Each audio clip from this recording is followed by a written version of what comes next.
This is a HeadGum podcast.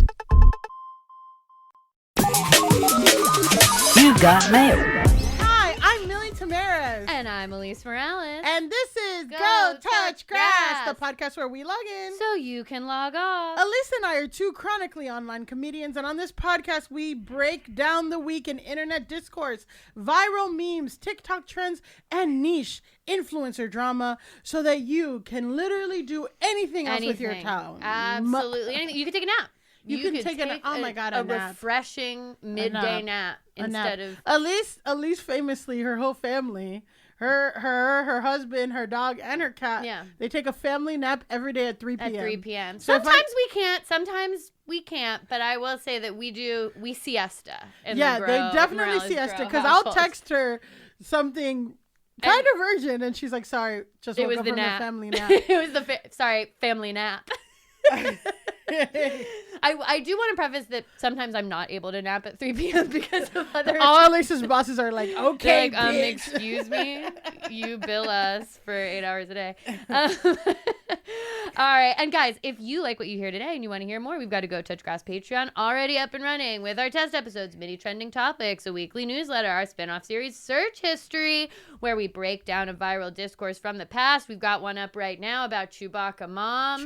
Very interesting questions posed about Chewbacca Mom. Philosophical questions Is she a milkshake duck? We don't know. We don't know. Listen to the episode. And don't forget to leave us a 5-star rating and review. As many of you know, we hit over 100 reviews on Spotify and on Apple. I think we're almost at 150 on Apple. Wow. Woo, woo, woo. And recently, in addition to our Patreon episode, we have out already. Last week, we released or put a pin in the discourse video episode. It's very fun.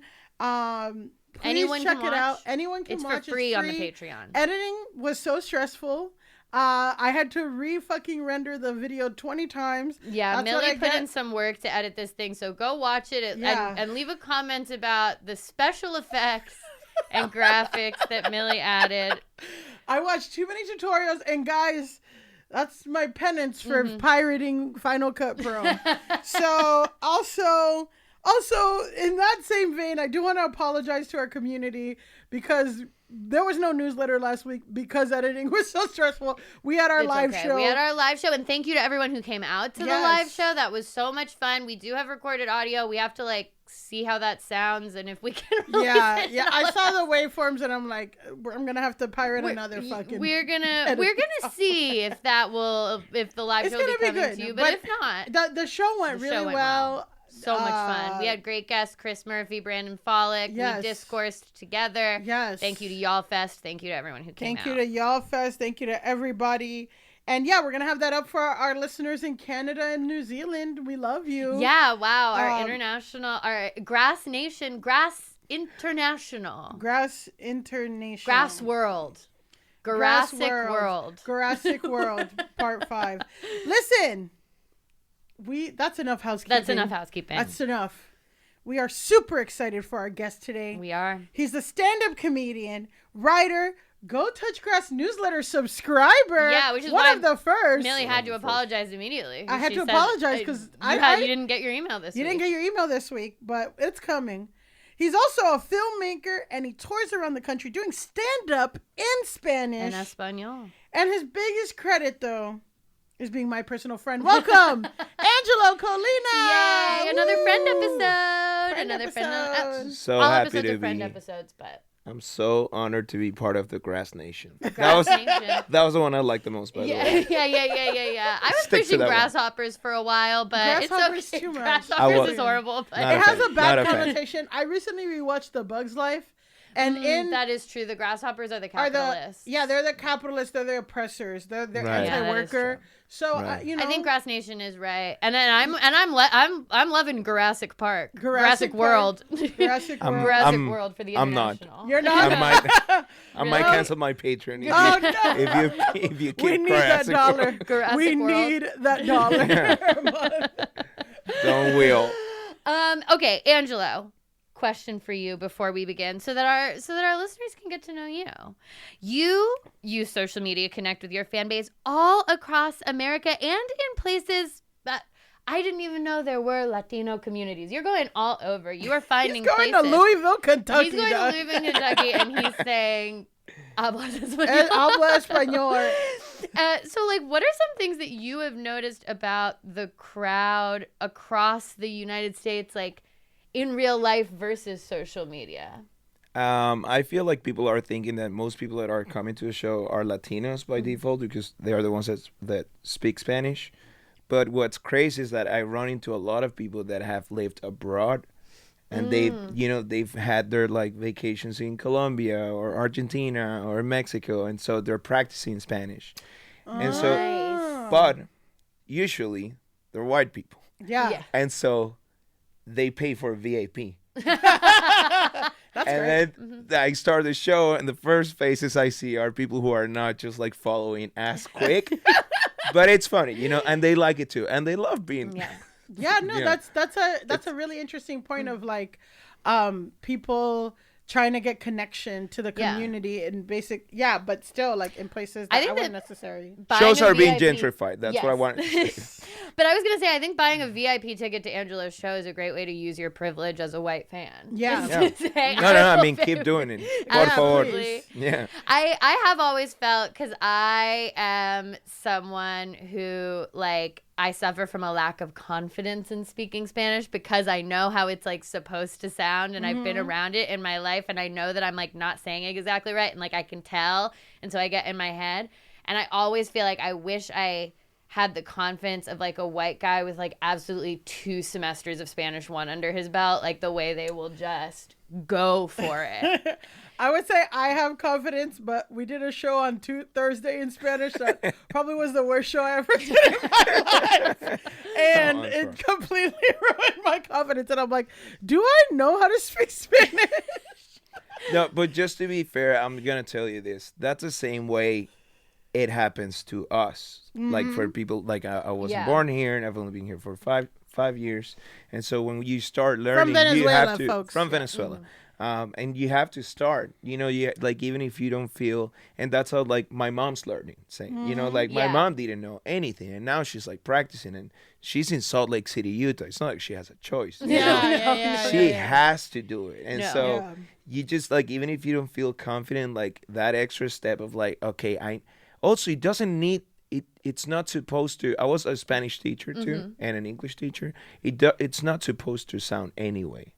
It's just Yeah. supposed to get the message across. Well, that's Especially you, interesting. because your family's Cuban, right? Yeah. They one guys understands you don't Cuban need to Spanish. sound I know, Cuban. That's what Angelo's trying to say is that Cuban accent is Yeah, not even you being legible understood anymore. is I not love as Cuban bad. accent. Yeah. I will say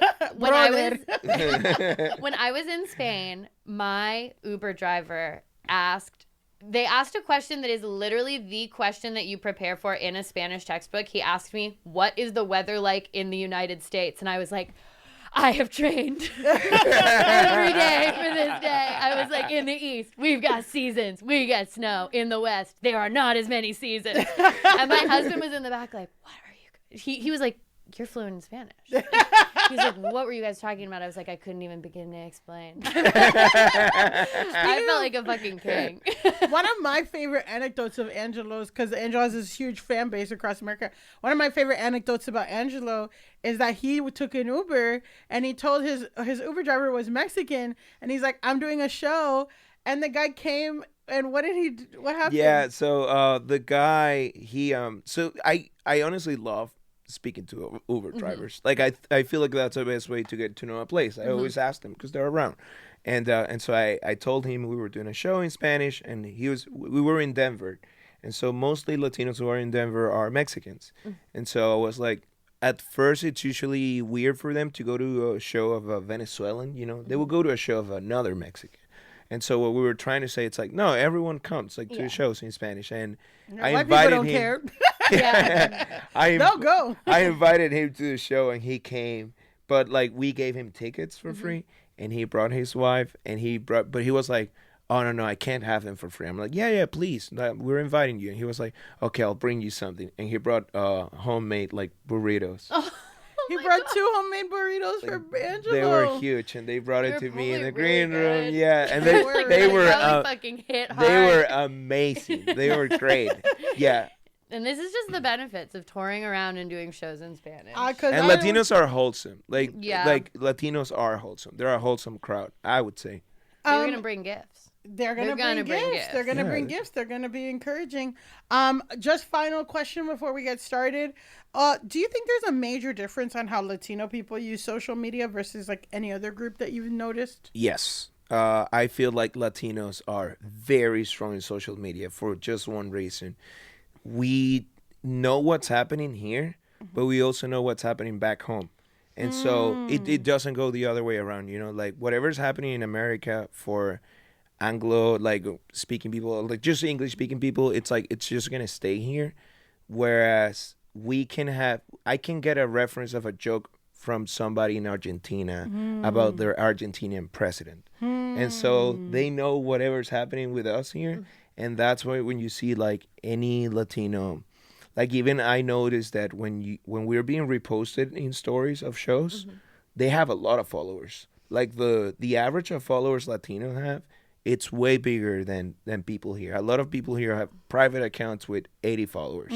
Whereas the standard for Latino can be like 800 or 1,000 followers. Yeah. It's like that's a standard. It's just a regular guy who knows a lot of people. And then, you know, it's just like models and fashion bloggers and influencers. Like there's so many of them. And I feel like we can be very strong when it comes to numbers. Yeah. Wow, good to know. Well, maybe less precious about like sharing other people. Yeah, like you're more likely to like share and repost and get like it's all because social media is about community. Yeah, and just Latin, and not that other places don't have community, but it's like a big value in Latin culture to like be all about your community and everything like that, and share and post and stuff.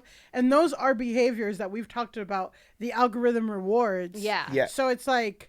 It's the same thing, you know, I teach stand-up and, like, teach, like, digital comedy and stuff. And one of my students was like, oh, I post tweets and, like, no one ever likes them. And I'm like, well, how many tweets are you liking? How many things are you sharing? How many things are you reposting? Like, that's all part of, like, is like a give and take, which is something that I have noticed in kind of, like, I guess I would say, like, white alt comedy spaces is like people who are super withholding with their social media interactions, and then are also like, why does all my shit flop on social media? And it's like, because it's a give and take. Because you have a private account. Yeah, exactly. You have a private account with 80 followers. I can't share your post.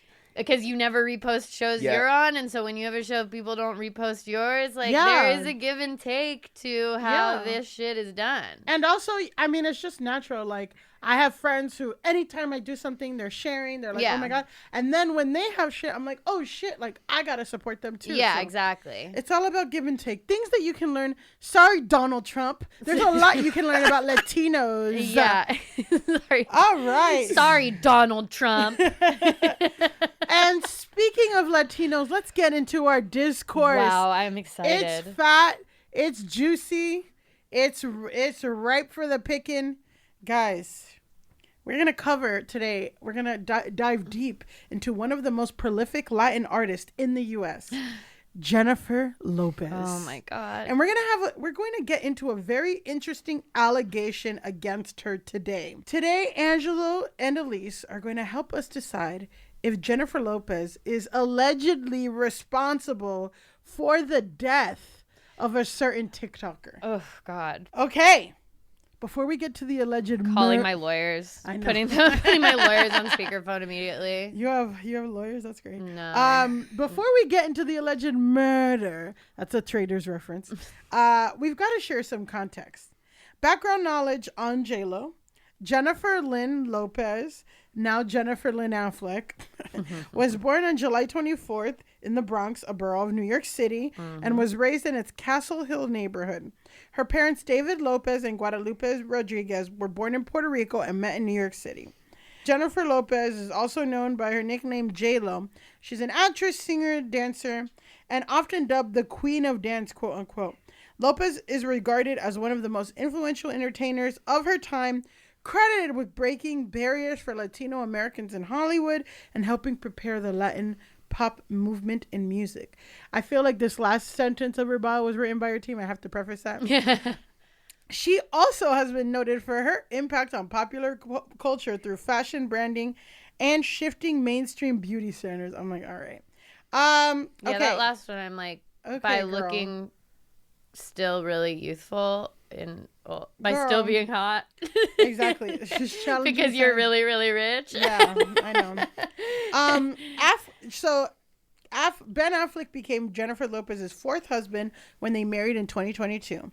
Another Us Weekly, this is from an article, another Us Weekly source said that Affleck has kept the megastar, quote, grounded through her recent career challenges and insists, quote, she doesn't really care what others think. So let's see if that's true, guys. I'll also add, too, that it's pretty well-known lore that J-Lo is insanely difficult to work for, and there are hundreds of stories out there of times she's been disrespectful to staff, to people she's worked with, all that stuff. Now, not every rumor you hear is true, but where there's smoke, there's fire. So that's just, okay.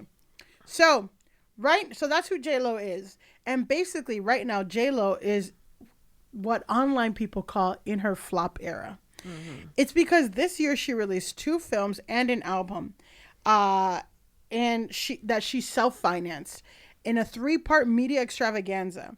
The album and the 2 movies she financed for $20 million of her own money. The first film, This Is Me Now, A Love Story, is a visual album that has a story arc, and I'm gonna kind of recap for the listeners and for you guys who maybe have not seen it. I'm gonna do my best to recap everything that's in, and I wrote this down, that's in this visual album. Okay. It was weird and looked like a perfume commercial. The premise was that she was in love and was on the back of a motorcycle and crashed and almost died and then dated a lot of people. There was a heart factory sweatshop with only female workers. There was a glass apartment complex where you can see all these other relationships and glasses breaking, and there's rope play. A bunch of celebrities like Keke Palmer, Jane Fonda, and Trevor Noah play Zodiacs in her mind, I guess. There's a very cute wedding montage scene where she changes grooms 4 times to hint that she got married 4 times. But it also made me think that when I get married, pink and maroon as wedding colors would be a sleigh. Fat Joe plays her therapist. Okay, that rocks. Okay, come actually. on. She killed with that. Yeah, that really already good. makes me watch the movie. Okay. She goes to an Alcoholics Anonymous type meeting for being addicted to love. And in the meeting, people start modern dancing. And then the movie ends with her doing a rendition of Singing in the Rain. And Ben Affleck plays a Donald Trump type character. What? Yeah. I'm sorry. in a different part. Yeah. Well. Honestly, it sounds just like High School Musical to me. And would definitely watch it now. Okay. She made a documentary about the process of her making the visual album. Okay. And the documentary, which is The Greatest Love Story Never Told, the documentary is basically everyone telling her how much of a bad idea it is for her to make this movie and her ignoring them. And then there's a part where she reads Ben Affleck's love letters out loud to her staff, and you can tell he was deeply uncomfortable. Oh, no. It took a while because no studio wanted to buy it, and eventually Amazon purchased the project for a rumored portion of the $20 million price tag and released it in February. Okay. I mean, I remember so this far? coming out. Did you watch any of it? No, but I watch. I mean, I know what it is about, I think. Especially after all that. Well, I think I did a good job. You did a really good job. Like, I kind of want to watch it now. But the thing with it is it's just so self-revolving, you know? Like, you know what it is? She hasn't gone touch grass Yeah. in a while. Wow. It's been a while. long time. And see, this is what happens when you sign up to our newsletter. You get it. You're there. You're there. You're part of the grass nation. You're just Exactly. flowing. Exactly. with You're it. in the lingo. Yeah. Yeah, I do think it's been an incredibly long time since Grass and J-Lo have been in the same location. I did not watch the movie, but I watched a lot of TikTok recaps of the movie. So I've seen a lot of like stuff at the Heart Factory where she's dancing at the Heart Factory, the moment with the 4 husbands. Yeah. And the vibe that I got was that people were like, I mean, this is an insane movie about nothing, but it's kind of funny to do. Like, it's camp in a way. I thought it was pretty camp. I didn't think it was the worst thing ever made. Yeah. I just like, she just thought she was being so deep and it was so literal. And it was like, she wanted to have like a movie with dialogue about her life, but then also wanted it to be a music.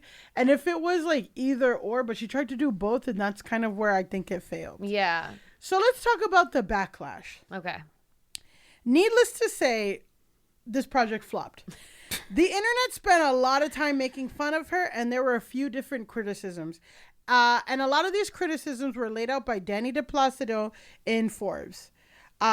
Many TikTok commentators see Lopez as performative and insincere, accusing her of exaggerating her working class background as well as her connection to the Bronx.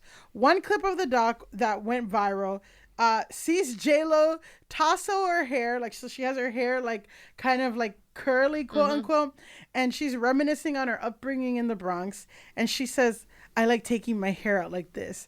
It reminds me of when I was 16 in the Bronx, running up and down the block.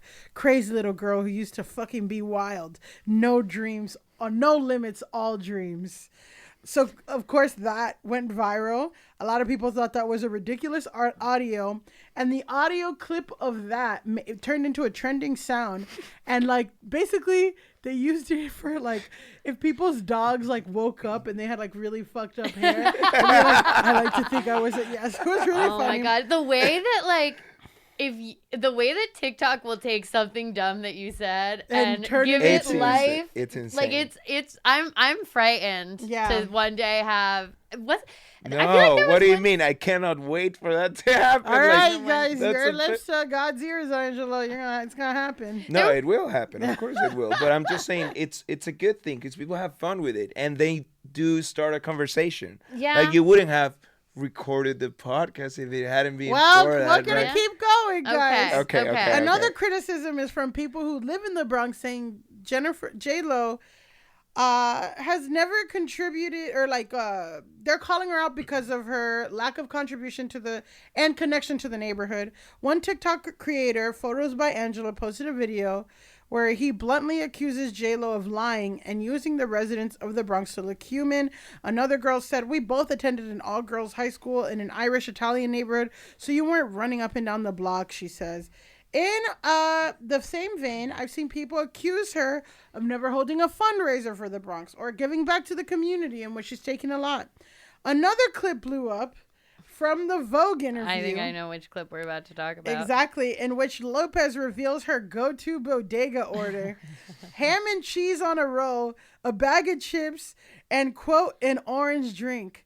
Referencing the drink, Lopez coyly adds, "If you know, you know." That's my favorite part. And an orange drink. If you know, you know. And like, then what are you There's a Tropicana. Like, No, yeah. Commenters didn't know, and that led to a lot of jokes.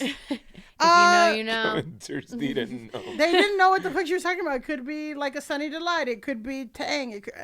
Lopez was perceived to be too rich, too out of touch, and trying too hard, a common perception of many celebrities today. The internet is always happy to have a laugh at the rich and famous, and the internet has now taken to calling J-Lo Jlulu, which is a cross between J-Lo and Delulu, which is internet speak for delusional. Jlulu.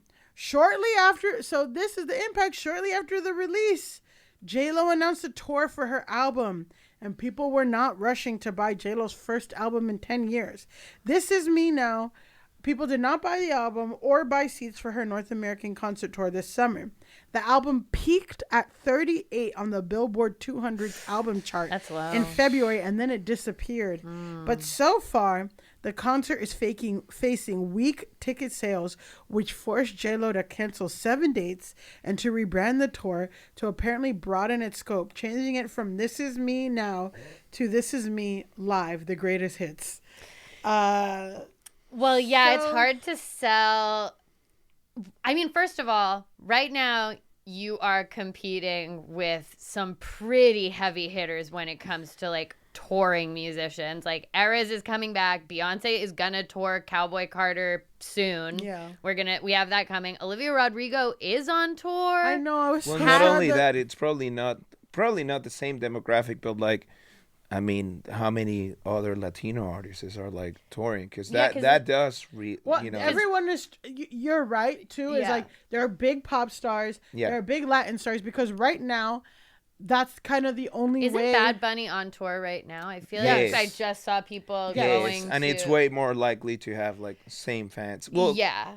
A little bit. No, A I feel little like it's bit, all you like know, it's- older women too. And a big criticism about her concert tickets were that they were really pricey. I saw something online that was like, to meet Beyonce VIP was like $3,000, which is already insane. But J-Lo had some fucking prices for VIP for $7,000. That's, yeah. So people are like, which I, whatever. Yeah, but it's just like people are probably... People who are into pop music, some of them might be saving money for either the Return of Eras or this potential next Beyonce tour whenever that is announced. And then also you have Latin artists that have current hit music that is popular. Yeah. They're going out. So Karol to have, G. yeah. Karol So, G would be one. Probably, yeah. So to taking have over like that. so to be trying to do a tour that's new music that also flopped. Yeah. And your ticket prices are at peak prices. It's like, yeah, you're going to need to be doing some of those hits, girl. Yeah, and it's just like right now touring is the only way that artists make money too. So it's not just that you have big pop. It's just like you can see everybody. Like you can see anybody. You know what I mean? I was gonna say that though. I do feel like sure, it's funny that's happening to her, but you also kind of because of everything you're saying that she doesn't allegedly. I don't want, because maybe we could be hosting SNL one night and That's she's what going I to be the thought about, musical is like- guest. Well, So I'm just going to say allegedly for now. Yeah, So, you never know when any one of us will be forced to apologize to J-Lo for this episode. well, you know what? we don't And know. by then I'll be rich enough to eat my words. But now I'm not. So keep going, Angelo. So what I'm saying is, I don't know, like if her crew and all of her team are Latinos, she's not the only one affected, and I'm actually like sad by it because it's a lot of people losing jobs. That's Yeah. what honestly, like I know. Angelo's such a sweetheart. No, I know, but I'm just saying. I know that people just want like the fire and everything else, but it's like no, it's like a lot of. She's not gonna hit as whoever's like running the actual operation. Like producers, like catering, like anything. If she does have mostly Latino crew, that would be something that But I feel like that also comes back to the Jlulu of it all, where it's like if you brought yourself down to earth just a little bit, saw how some of this stuff was performing, and configured a tour or a live show around the fact that like it seems like really just your like biggest stands are into this. This isn't like something that's bringing a resurgence of your music around, then maybe she wouldn't have had to cancel 7 dates and all that stuff. Like maybe if she was just like, okay. Yeah, maybe it was supposed to happen that way. Like maybe if she was just like, okay, I'm going to do dates in these big cities where we know this popped off, or like some kind of a residency. I don't know. Yeah, Vegas J-Lo is in her would be future. great for a residency, actually. Yeah.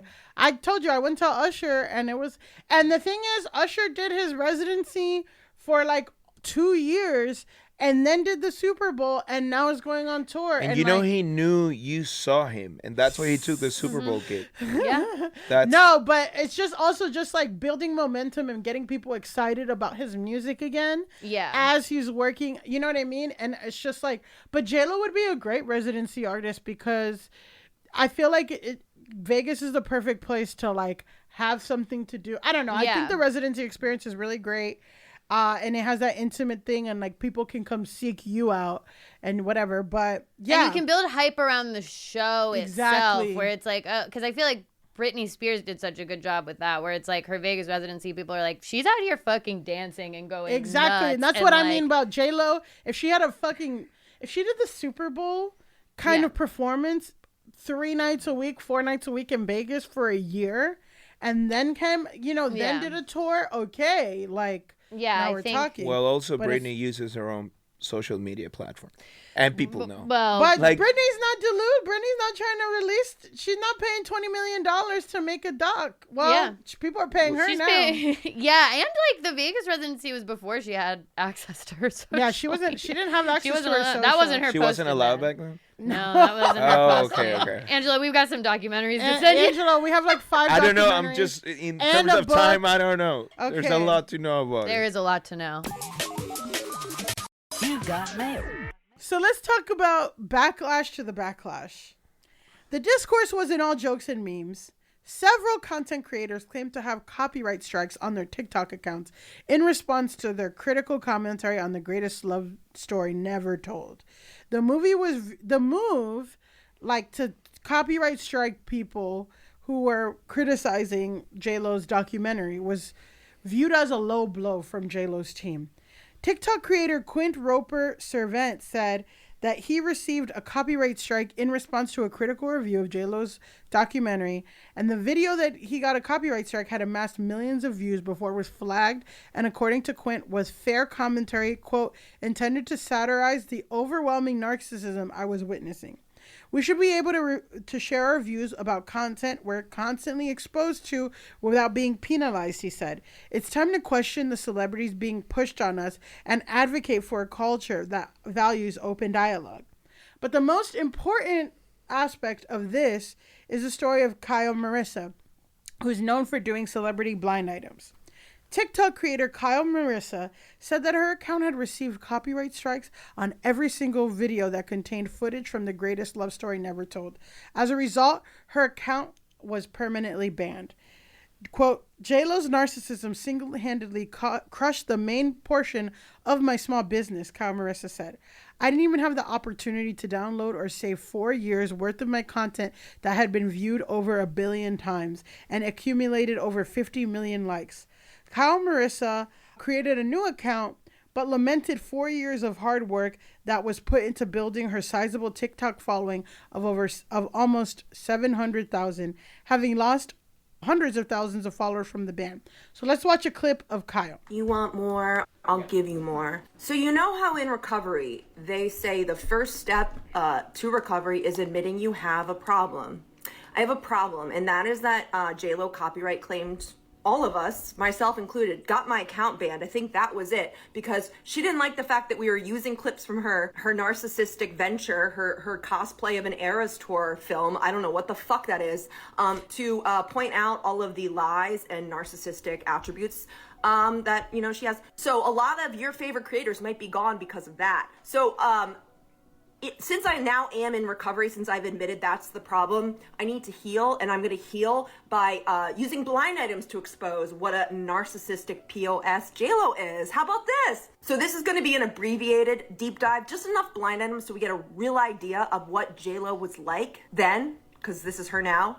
So we're going to start in 1998. This creator goes into like Yeah. blind items, which are like anonymous tips about time she was really. And that's what Kyle Marissa, I used to watch all of her videos and stuff, and that like little thing at the beginning, like, you want more, I'll give you more, was kind of her tagline for all of her videos. Was and it mostly about J-Lo or No. just anything No, it else? would be about any Anybody. celebrity. It was celebrity blind items, basically. So she would read them and like talk about them, basically. Yeah, and like she has a pretty incendiary like portfolio where she's talked a lot of shit about people and like hasn't been whatever. But yeah, like that's kind of her beat. Yeah, like, I mean, it's a lot of what Dumois does, but like she puts her fucking face to it. Exactly. Like she's saying it with her whole chest, and Yeah.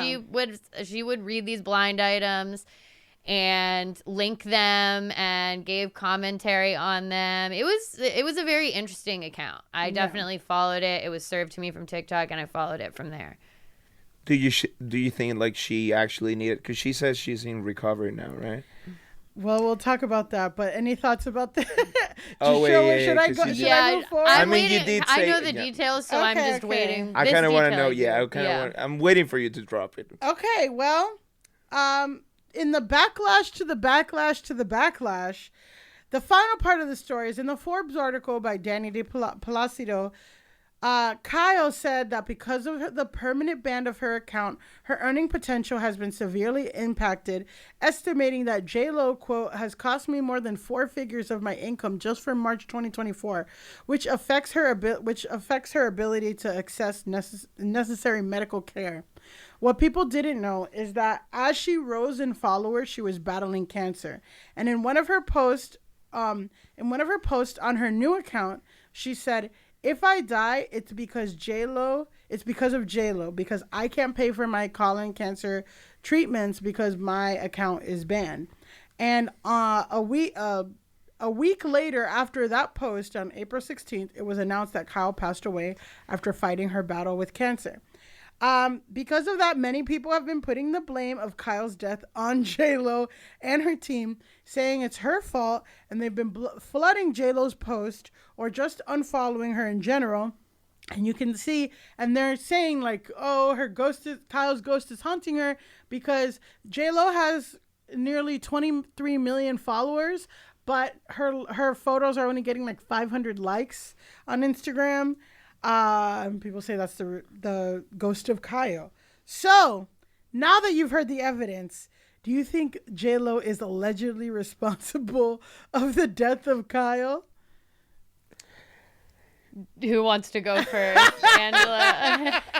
I think you should go first. So if anything, I'm just gonna agree with you and then blame it on you on whatever that's to us. I do not think that Jlo is responsible for the passing of this person. I also want to say, like, I think it's really sad. I really did follow her account. My heart goes out to her family, and all of this. I think it is certainly damning and not good for Jlo to have done all of this, have a video where this person who then passed away says, if I pass away, it is because of Jlo. Like, that's not good.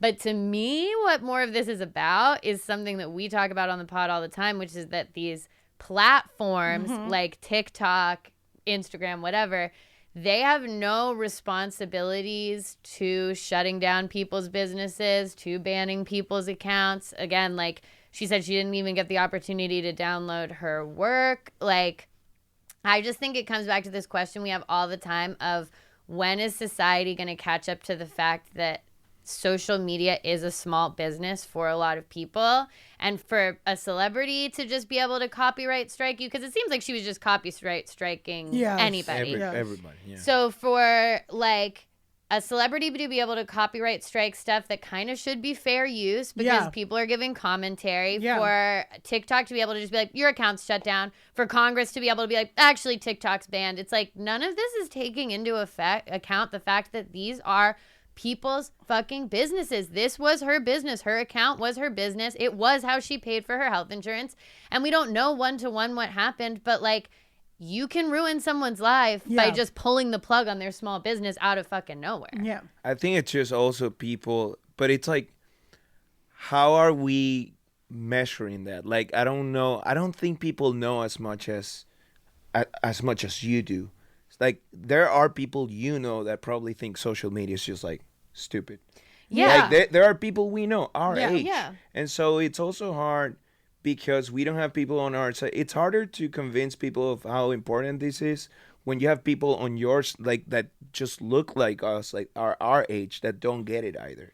And they don't support it because they have real jobs. Yeah. And that's why they're so condescending with it. And it's also, I feel like it's simpler for us because we're within the conversation and we have things running, like our lives and our jobs. Yeah, of course. But people don't. Like, I have friends that are like engineers. They don't know. Like, they say this as a joke, so they haven't really. Well, I mean, this is the purpose of this Being podcast, to educated. really educate people on, like, this is what it is, Yep. Engineers still go on social media and they love sharing funny videos. Everyone loves funny videos.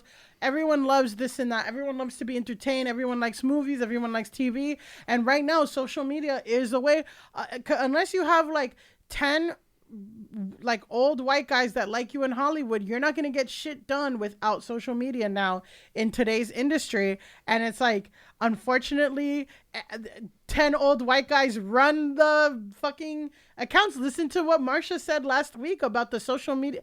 Facebook Supreme Court decided whether or not her account should be banned. And like, these are the things that we're talking about. Social media is people's jobs, and it is like fucked up, and this is how people make a living. But it's also, as a creator, someone who's like, I have to own all my shit. I have to save everything, because when you post it out there, you don't own it, and these people can decide which. I remember in January 2022, remember for a month, my Instagram was just taken down for no reason. Yeah. For a whole month, and it completely fucked. Like, I couldn't promote any shows. I couldn't do anything for 1 month, and like that sounds so stupid, right? Because people like, oh, take a break, but it really impacted a lot of my things, and people who follow me thought I blocked them and all this stuff. And it's just like, and if you had like a serious show, like your solo show or something that was supposed to go up at that time, like that would destroy your ability to get news, word out for your, if you're going on tour and then suddenly they shut down your Instagram. And the crazy thing with like Instagram, and I think TikTok is the same, is they don't have customer service that you can actually reach. Exactly. They have like a robot that you can maybe talk to, but everyone I know who has ever had an issue where their Instagram got shut down or like one of their accounts were taken away, they've had to like find someone who works at Instagram, literally, like find someone who works there and get it finagled in like the through connections. And it's just like, these companies should have to operate with some level of responsibility over people's lives. To the people who make their platforms what their platforms are. Yeah, like especially because I imagine that Kyle and anyone else who has an account that's monetized like that, their account is probably like a creator account or a business account. So that should come with some, honestly, it should come with protections over like how we would ban your account, how that would work. Even if you get charged. Yeah, I think it would even make sense, like to be charged certain amount of money, not like, you know, because you are using the platform, but to be protected by it. I saw literally, I got targeted like an ad for an insurance company where you pay $10 a month or something, but they're your Instagram insurance, and basically all they do is make sure they're like a customer service rep and make sure none of your shit gets banned. And if you have trouble with them, then they have a direct line to Facebook. But like that's a third party service that's charging this shit. It's crazy, but it's like, how many people would fucking pay for that? So, and also I'll just say this, because this is a pro worker podcast, is that of course I understand it looks bad for J-Lo, but I'm also like, if you're blaming J-Lo, you might as well blame every politician that has been against universal health care. Because if you fucking piss off a celebrity for a month or a week or something, or your TikTok gets banned, you shouldn't die. Yeah, you shouldn't. That's ridiculous. Again, like, everyone should just have access to health insurance regardless of whether or not their TikTok is banned. Like, the fact that someone could have their TikTok banned and that results in them losing health insurance when they're in the middle of cancer treatment. Like, there are so many bigger structural issues that go into that than Jennifer Lopez's like legal team. I think the sad thing about it is like they can put a name on like J-Lo. Like, they know who J-Lo is. They don't know who the politicians are. Well, and so they need to hate someone. Well, and they're going to choose the woman who came out with "This Is Me Now," and Dunkin' Donuts, and the person who's already kind of in a meme bad. It's easier to hate them. Yeah, it's easier to hate them. It's harder to figure out who the fuck your politician and all this stuff and advocate for, of course. But and follow this TikTok ban and all of this stuff and like all of this different shit. And like, we are disenfranchised from a lot of that in this country, so it is in many ways easier to leave a negative comment to J-Lo than it is to like advocate for universal health insurance. Well, so who is to blame? Well, you guys are saying it's not J-Lo, and I kind of agree. But I just think it's funny. Like, it was just a really big topic. I know this week. Has she said anything? I haven't. She never will. I don't think J-Lo responds to that kind of. I mean, she should. I mean, when J-Lo was asked what her skincare secret was, she said olive oil. I'm like, girl, she's Jlulu. She's not Jlulu. But the thing is, the team is Jlulu too. Yeah. And that's what I've heard, and that's what we'll say about that. But, Yeah. She's been big for too long. I think Yeah, that's what and, it like, is. that's the whole thing. Who's It's like- who's a good and I'm gonna ask you because I wouldn't know who's like a good artist like from her generation from her generation. that that's a good is one. actually like down to earth. Is there anyone That that you level, think of like you can be From like, her oh, generation, this I'm person just like gonna connects say- to their community or like Like for me, somebody who like of her generation, because that's the thing to me. I'm like Paula Abdul. She loves like adopting dogs. She's obsessed with like adopting dogs. Is she as does a big? lot of shit, huh? was she ever as big? She was big in the 80s. She's always like she's not I as think she big, was but you're bigger saying earlier, generation. Yeah. Sure, but I mean I'm like saying like that's somebody who is bigger earlier, has a following, but also ties back to the community and is doing shit now.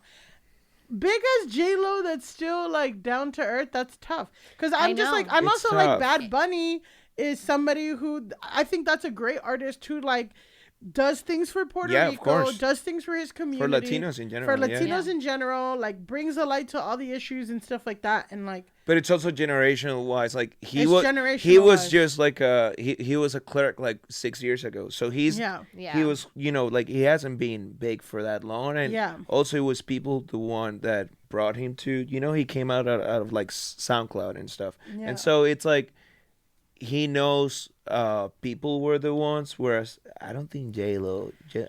Yeah, it's also cooler now for artists to take a stand and be politically Which is, involved, active, which I think in the 90s, like obviously there were artists that were doing that, but then it was like that's going to be your whole like Thing. you Yeah. are a political artist if you make any political statement of any kind. And now I do think that you can be a gen pop artist that also people know what your politics are and you have a cause that is like Olivia Rodrigo is talking about Roe on tour and like talking giving about out- abortion and yeah, And giving how out long- birth control and stuff like that. So it's like I feel like if J-Lo had come out the gate with like but she hasn't done any. no, like, but she hasn't done. But also, yeah, for her to be like, I'm Jenny from the block, I'm from the Bronx, blah blah, blah, and not do like a fucking fundraiser for a school or something. Yeah, That's Like- what bothers me. I mean that's what bothers everybody. And not only, but there's just one thing I would add is, I think she followed what she was told for too long. Whereas, like, if Olivia Rodrigo were, I don't know, if she was told to do or to say something, right, by their producers, she can come out, like, on TikTok and say, I'm being told to do this. Can you believe this? Blah, blah, blah. And everyone's going to be with her and support her. I don't think artists before had that. They were, No. like, kidnapped for a long time. Yeah. And look at, you were just talking about Britney, and I mean, I'm not a fan of J-Lo. I've always heard like stuff about that, like, from her. There's that famous clip of her saying hi to people in the Bronx and people not knowing who she was because she never goes there. And I get it.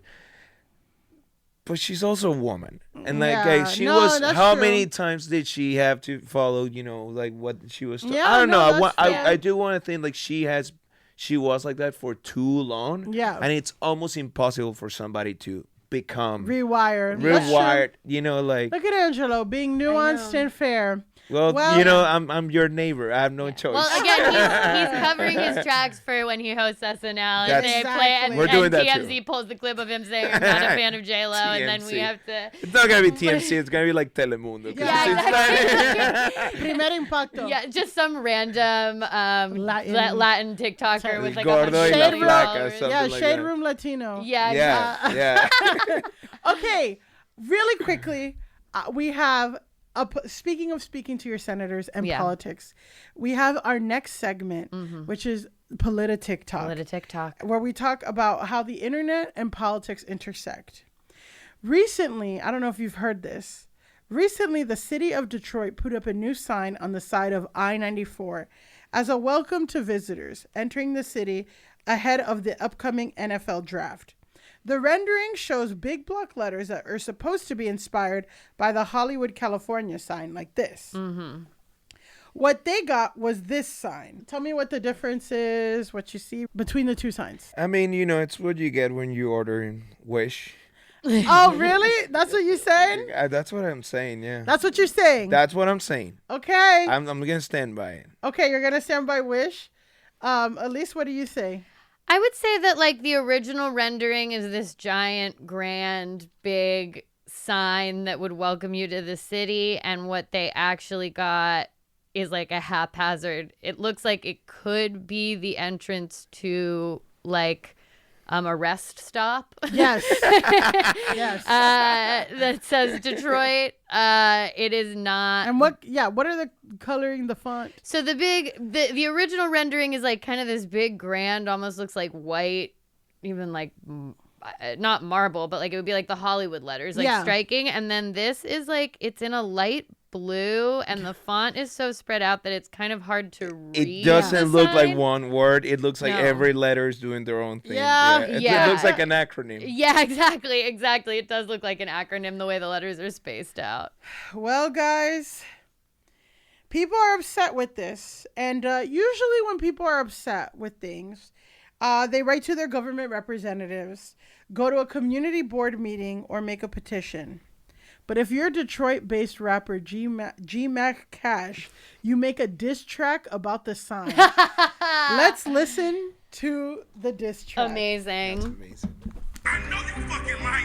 It looks like they got these fucking letters from Toys R Us, bro. That Detroit sign looking inflatable. Detroit. One thing I'ma do, I'ma state the fact. This ain't the sign that we ordered, you can take it back.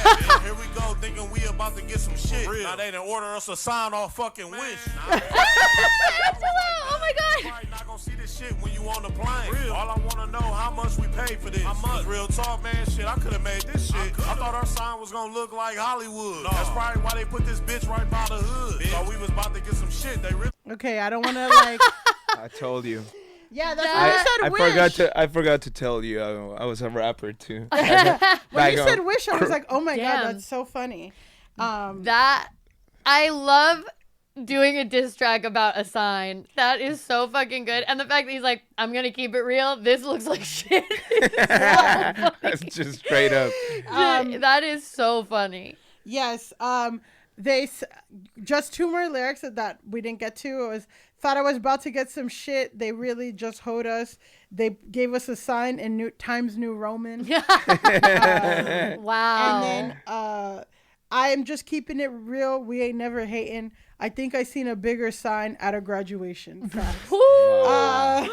So that is so funny. Is it doing well? Well, it racked over 8.6 million plays on TikTok and received coverage in Complex, Vulture, and more.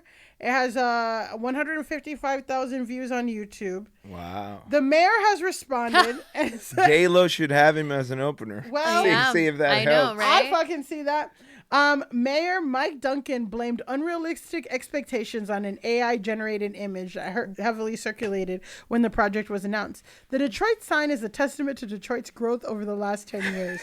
Read a post on the city's official Instagram. No, it hasn't been perfect, but it's been a decade of resilience. Tough conversation. It took a decade to make that sign? No, basically they're saying like Detroit's struggling and our sign is an emblem of it. Okay, I was like, wait, this is the result of a decade of work? No. Sign? No. Yeah, we're evolving, blah, blah, blah. So they listened and they installed lights around the letters. Okay. And G-Mac made another song called Detroit Sign 2, in which he addresses criticisms. He says he's still not happy with the sign, and he addresses criticisms. How you mad at me because I want better for the city, and I ain't the person to just take what anyone give me. He gives the sign, now the sign's a rating 5 out of 10. And saying that the Uniroyal Tiger sign along I-49 or 149 looks better. Later in the song, he says, I'm talking about the sign. Now they call me a hater. I put on my city. I put on for the city. I'm probably running for mayor. Honestly, you should run for mayor with that. He should. Definitely should. I feel like putting lights behind it probably helps. If I were to give them notes, I would say they need to put a backdrop or something, because right now the letters are fading. They're too far apart. They're too far apart and the coloring is off, but if they put a backdrop behind it like and lit it up, we might be able to save the Detroit side. But it seems like the way for you to give them notes would be to Make a actually song. make a song too. Yeah, at I mean, least. I guess I need to make I my think song. you need to make a song too. I've been to Good. Detroit once for PotterCon. Oh my God. That's a whole other story. Is that where the girl said the N-word at Yes, Harry that Potter is. con? That is the time that I was hosting the sorting ceremony at PotterCon in Detroit, and a white girl said the N-word while I was hosting the sorting ceremony. What did you do? I said, She made it into a- Slytherin and sent her kind of off the stage. And then I had to make an impromptu speech that I never thought I would have to make, where I was like, hey, don't say the N-word at PotterCon. Hey, guys. Not here at PotterCon, pretty much. I was like, I'm just responsible for you here. My true life advice would be not to say it, but definitely while I'm up here sorting, pretending to be the sorting hat from the children's series Harry Potter, I would love if nobody else kind of said that. I can't believe Warner Brothers struck you guys. Yeah, Warner Brothers did stop PotterCon. We were on an unauthorized festival, and unauthorized behavior did start to occur. Okay, So. well. Yeah, well, it seems like it did. Yeah, I think that was honestly the last big one I did, and I was like, oh, thank God. I was like, this went to a place I never thought it would go. Speaking of a place you never thought it would go. Okay, it's time for our final segment. Angelo, our final segment is called Grasshole of the Week. That is where we declare the person this week who needs to log off, touch grass the most. When I knew that I was on Grasshole this week, Millie and I were talking. We were talking last Thursday, and I said, the Grasshole hasn't come to me yet, but Taylor Swift releases a new album tomorrow, and I'm sure they will reveal themselves. Yeah. So that is what occurred. Mm-hmm. Our Grasshole, before I say exactly who it is, I'm going to give you guys a little bit of the stats. Yeah. So on Friday, Taylor Swift released her 11th studio album, The Tortured Poets Department.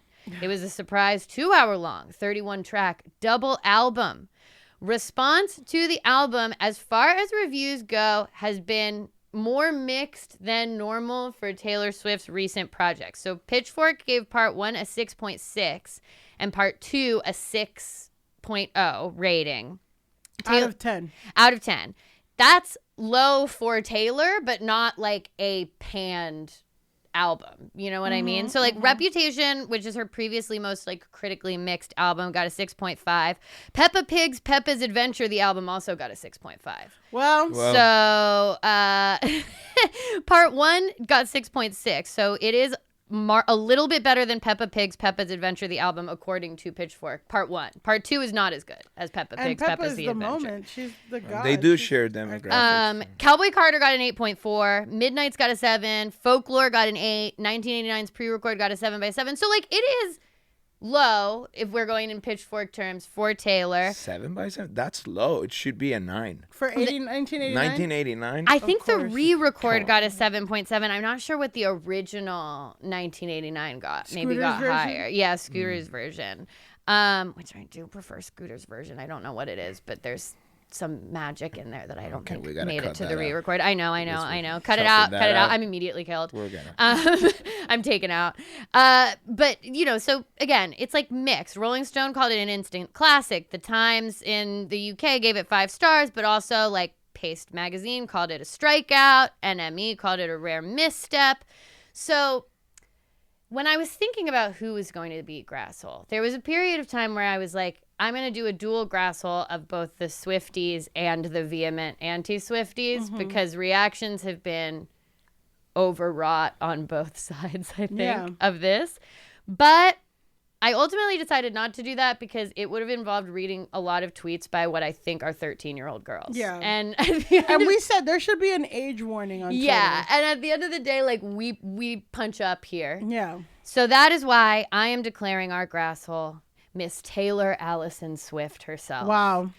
And this is for 2 reasons. Okay. 2 songs on the album, which I have listened to now 3 times. Jesus Remember, Christ. it's 2 hours long. You do I not am have a Swiftie. to tell Oh, people. wow. Yeah. Alise is a Swiftie. I'm a Swiftie, but I'm not a stan. I would Okay. say like fan, but not stan. No, we know. You just said you prefer Scooter's version. I know, that's- exactly. It's like yeah, that. you would never say I would that. never. But you are going to Warsaw, Poland to see Traitor. the to see Taylor You're right. Swift. So before She I get is in into August. the full Grasshole of it all, I was going to ask your guys, where you stand in the Swift verse. I Your would opinion.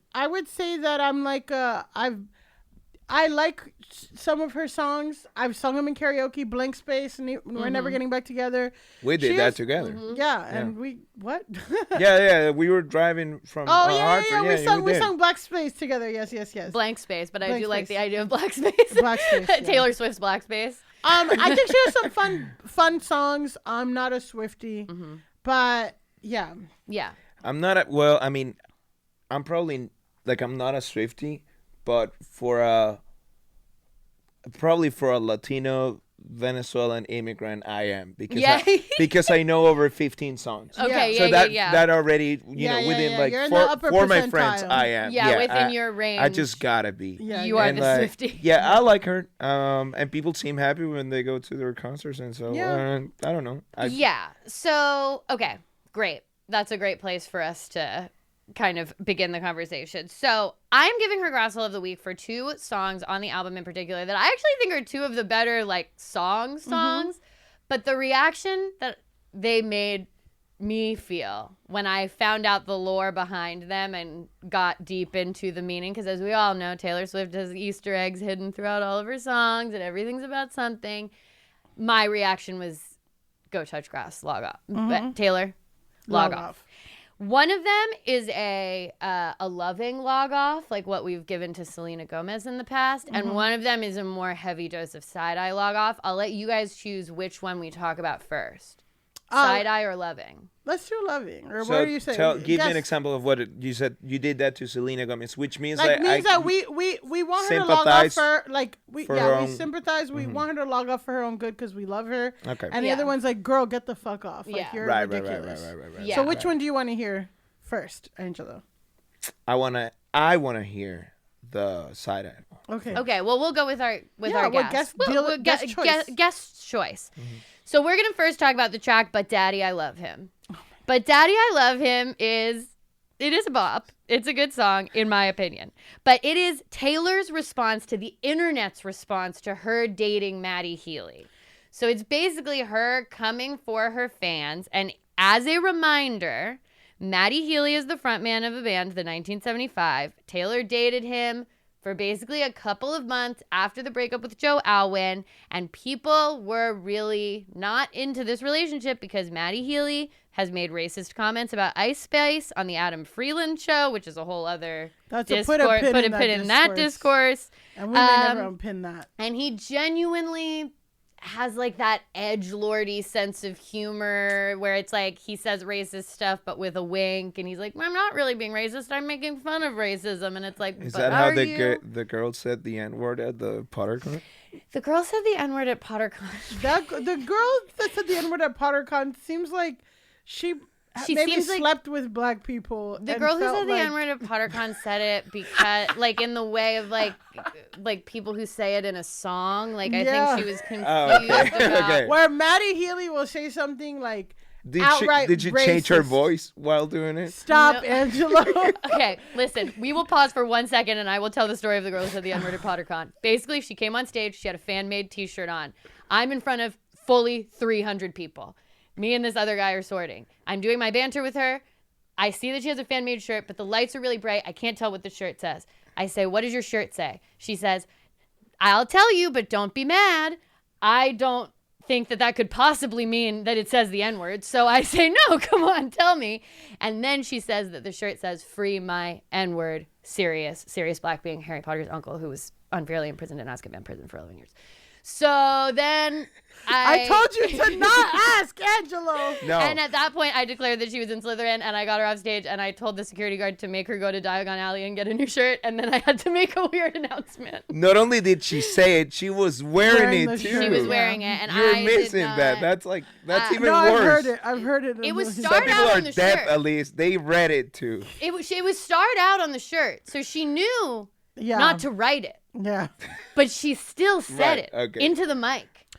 Anyway, She could have just said free Sir. Anyway, no. Yeah. Okay. So Matty Healy's racist in a different way, where Yes. he actually will say, Like he said that Ice Spice looks like an Inuit. Like Yeah, he made really gross comments about Ice Spice. Spice. And that's kind of also his thing in general, is that thing that Is he like from He used- England? Yeah, and he Yeah, used to okay, make well, out with fans. that's- Do you remember those viral videos of like Yeah. like he would him make out doing with that. fans in the front row of his he's concerts? just like and a sleazy guy, and he Yeah. gives sleazy guy, and that's kind of what everyone it smells was like saying. cigarettes and dick cheese.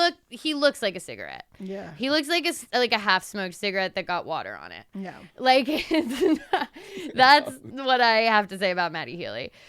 But in this song, Totally Taylor's, not your type of guy either. well, there was a It's time. closer to my type. There of was a guy. time there, you said. there was a time in my life for the Matty Healys. Well, of that's this probably world. where she was at. Well, Same time. no, you it know? was. Yes, Yeah, and I like- do think that that's like, honestly, what a lot of Tortured Poets Department is about is like, oh, I kind of let myself get wrapped up in this like weird early 20s revamp love of like where I'm dating a stupid dude and we're smoking and like doing a lot of drugs together and having fake profound thoughts that are actually really dumb. Like I think that's kind of what a lot of the album is about. But the thing that is interesting to me about this song is that basically her message to her fans, who she refers to as Sarah's and Hannah's and wine moms, which I'm like, Well, I'll that's read. pretty. That's pretty Okay, accurate. all right, like- great. I She was like, knows what she's She knows who doing. they are.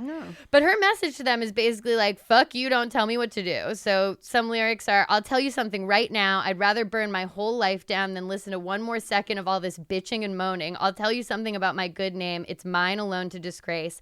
I don't cater to all these vipers dressed in empaths' clothing.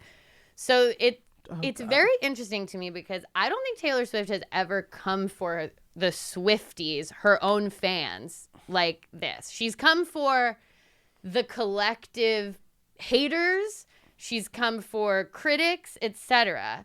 But for this to be the first time she comes for her fans, and it's because of one, like, a valid criticism. Yes. And two, everyone was saying like, hey, don't date this shitty guy. You just made a 2.5 hour long album about how he ghosted you and treated you really bad and was and cheated shitty on you in Orlando. and like was shitty and what like sucked. And maybe the fans who were making all these think pieces and saying stuff kind of spotted it from a Yeah. mile away. But also, her fans heard the album and said, "Let's hear it twice again." Just the Three same- times. 3 times. 3 times. That's so. And so I mean- I'm saying maybe it works. For I mean, her. I guess it Yeah. is. Maybe it's like very much like a Donald Trump. I could shoot someone in the middle In of the Fifth middle of Avenue. Yeah. Like she's like, Yeah. I can make a fucking diss track about you, and you are gonna go online and still stand me. It's true. It's true. And you did. It's true. And I I might, would say that I I might have do a it too. mixed review of Tortured Poets, though I do like it. I think, And you did say those songs were bops. yeah, I do like this song. I So do you're like not this only song. taking the criticism, you're dancing to it. You're I dead. am. so yet again, But the Daddy, I love Grasso- him. At is least good. I think what we're trying to say is like you're the problem. You're the If guys, I was declared the grasshole at our live show literally this Yes, week. If yeah. I end up being grasshole again, it's gonna be a Yeah, problem. no, So- Alise literally was like overwhelmingly Grasshole over Club Chalamet. Yeah, which it is said Alise Over needs to Club log. Chalamet. over Oh, Club It wow. was- I was Chalamet. declared the I'm grasshole. so glad I understand that. Okay, so Yes, you're gay. So enough that to is the one understand. that gets that is the one that gets the biggest side eye from me, where I'm like, for me, I feel like you can't be like, I'm gonna respond to the internet criticism, I'm gonna tell everyone to fuck themselves, but also I'm gonna release an album where I'm like, actually, you remember that guy you said was really bad for me? He was, and he hurt me really bad. Like, just gives me again that feeling of like when someone's posting through it and they're like, I'm not owned, and it's like, you were a little bit owned. a little bit. Yeah, it's You were a giving. little bit owned. The best example is Meek Mill.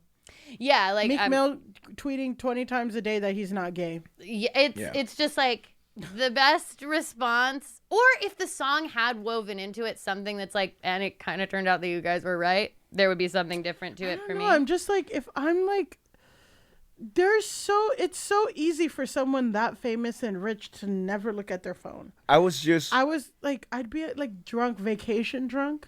Yeah. I got vacation drunk the other day at the spa, but I'm like, oh man, like to be rich enough, you can just be vacation drunk. And She like, does not say to- she's a functional alcoholic on this album. So Well, maybe I mean- she says that. Yeah. She's In the being first track. honest. Yeah, Like, two but I'm lines just in. like, I'd be like on a beach fucking my like football boyfriend who's dumb as fuck and hot and like I'm not thinking about Dick Cheese cigarette guy over there. Like, oh. God. So this brings me to number Wealth 2. is wasted on the rich. The loving grasshole. Okay. Right. There's another track on the album called Thank You, Amy. And what's important to know about this song is that the K, the I, and the M in Thank You, Amy are capitalized so that we all know Amy is really Kim. The song is about Kim Kardashian, okay? There are some pretty savage lines in it. The big one that gets a lot of play is, and one day your kid's going to come home singing a song that only us two know is about you. Basically being like, your kids are going to sing my songs and fuck you. Everyone knows my mother's a saintly woman, but she used to say she wished you were dead. Oh, wow. She got her mom caught us straight. Well, she's saying that, like, her mom used to wish Kim Kardashian was dead. I know. I'm like, damn. All that time you were throwing punches, I was building something, and I can't forgive the way you made me feel. Screamed, fuck you, Amy, to the night sky as the blood was gushing. So here's the thing. The beef between Taylor, Kim, and Kanye, I mean, the Taylor and Kim, it's back to 2016 when Kim released the video of Taylor supposedly approving Kanye's line in Famous where he says, I made that bitch famous, but it doesn't include the fact that he then put a fake naked body of her in his music video. I mean, whatever. Like, all of it. Sure. Whatever. But, But Kim released that video, which kind of started the entire, a downslide in popularity for Taylor Swift, from which she has since, I would say, recovered. She's super recovered in a way that I've never seen anybody. Also, with that, thank you, Amy, and the thing with the letters makes you wonder, did Taylor Swift make the Detroit sign too? Is Taylor Swift behind the Detroit Is she sign? behind That's an all excellent of these song. too? Well, honestly, Did she write the song for that rapper too? We don't know. No, I feel like the rapper is more direct. The rapper is gonna let you. Mac Cash is gonna say, "At Detroit sign, Yeah. you suck." Taylor's gonna do all this subliminal messaging shit. Yeah. And if Taylor made, God help Mac Cash if Taylor made the Detroit sign, because he will have diss albums for the next 15 years about Mac Cash, and it's gonna be like "Go to Sleep" or something with G-O-G.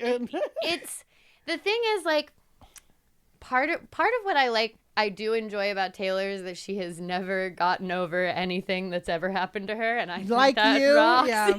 I too remember every mean thing anyone has ever said to me. I keep it written on my heart. But I do feel like in this moment, when you are on top of the world, you have the #1 tour. Your boyfriend has won the Super Bowl twice. You are now, I mean, the thing is, like, Tortured Poets Department, whether the reviews are mixed or not, it's breaking streaming records. It's breaking streaming records. Which is why she made it that long anyway. Fortnite is now, which is like the single with Post Malone, is the most streamed song in a single day in Spotify history. Like, I just feel like there's a certain point where you have to take your W, and like Taylor Swift is just constitutionally never able to do that. And it's like, sometimes I can get with it, but for this whole album to be about the end of this one relationship, this really intense emotional rebound that she had, and then just in the middle to be like, and also, fuck Kim Kardashian.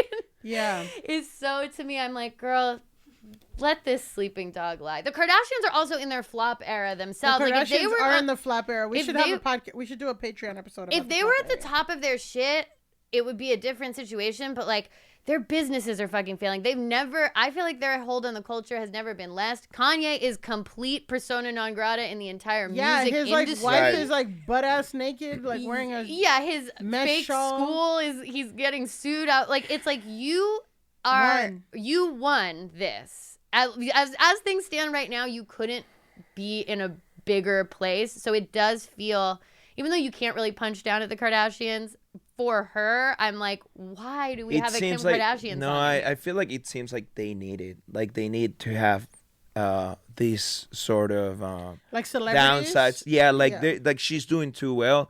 And actually, the first time, like not long ago, I heard Bad Bunny. It was like last week. Mm-hmm. He doesn't do interviews as much, and he went to Alofoque, which is like the biggest Dominican radio show for like urban artists and stuff. And he was speaking about how he didn't feel the album, which he's touring right now, but he's like respecting that he wrote that at the time where he was feeling that. And so the only thing I would say is that it Because must it was be like annoying. a backlash to his more poppy Un Verano Sin Ti. And then this one is that like one's anti. the other one's like super happy, and this one's like what he would have been if he had like kept to only doing trap music. Yeah. And now he just feels like, yeah, maybe I wouldn't be doing it now, but I need to respect the Who time. I was, yeah, at the the time, time. and I feel like that's kind of like what's happening to her, like, because it's a lot more annoying for musicians because songs, it's like they don't change. The show can, but the songs don't. And if she's not feeling one way, she still has to sing that. We're comedians. Like when you don't feel a joke and you are doing it, like you can tell. Like Yeah, you and you're hate like, the ugh. joke, and you can Yeah. kind of like fit a little bit more. So it's like it resonates a little bit more to But I'll who just you drop are jokes now. all the time. You what? I'll just drop jokes. I'm like, I'm not gonna do Yeah. this today. Yeah, Exactly. yeah. But Yeah. but you know what I But we mean. have Like if the you're building an hour, flexibility. yeah, like stuff like that. That is kind of how I felt Just ultimately kind of. about Tortured Poets Department, is that it felt like that Mean Girls girl of like, I just have a lot of feelings, the album, and that Yeah. she's like, you know what?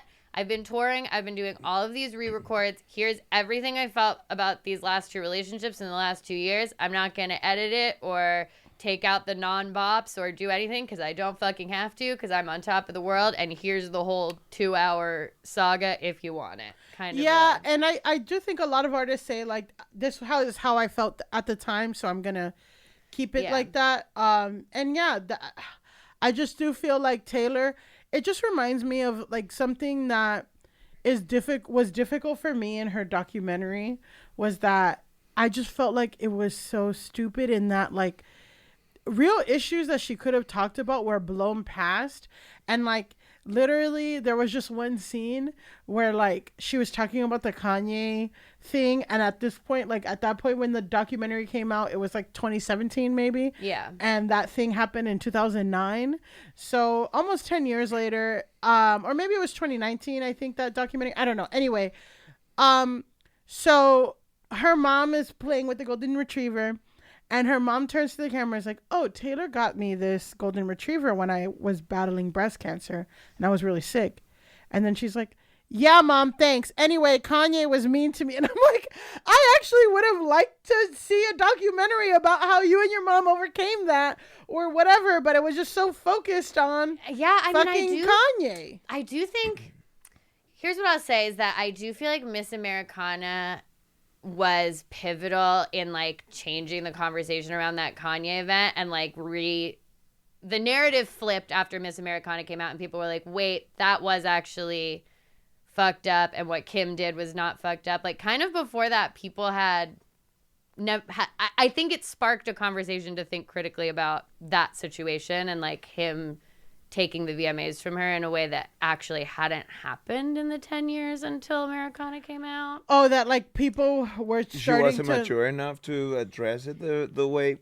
Maybe. It was that like it was coming off of this like Reputation era thing where like her reputation dipped heavily, her public opinion dipped heavily, and I think it was kind of her version of like these Britney Spears or like Paris Hilton docs where they're like, actually that really famous thing that happened to me, like this was fucked up and it screwed me up and it was like not, I was treated badly by a guy on public television in this big massive way, and like I was a little girl. She's like fucking 17 in that video. I know, so. but I mean, again, and we'll wrap up soon, but like, to be fair, Kanye was more addressing an institutional structural problem with black artists not being rewarded, and not because basically he said Beyonce had the greatest video of all time because Single Ladies was the greatest video. It would have been different if he had said a guy.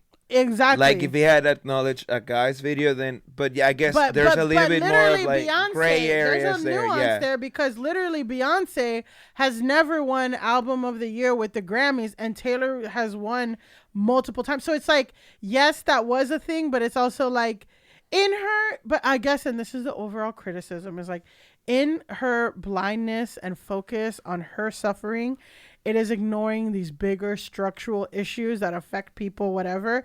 And that is ultimately like a criticism that she may never get over. And that's who she is as an He also never apologized. It's not like he was hurt by what he did, you know, like. I don't know. Yeah. Yeah. I mean, I think it's with the Kanye Taylor thing. It's less about his point and more about his methodology of taking that moment from her as like a young girl. But she literally bounced back 50 times already. Well, and that's why I'm saying like to have this thank you. I get the Miss Americana of it all, but to be now in this moment when you're on top of the world, you're doing another song about Kim. It's like that is where I feel like she's got to go. She might just be grass. Argentinian.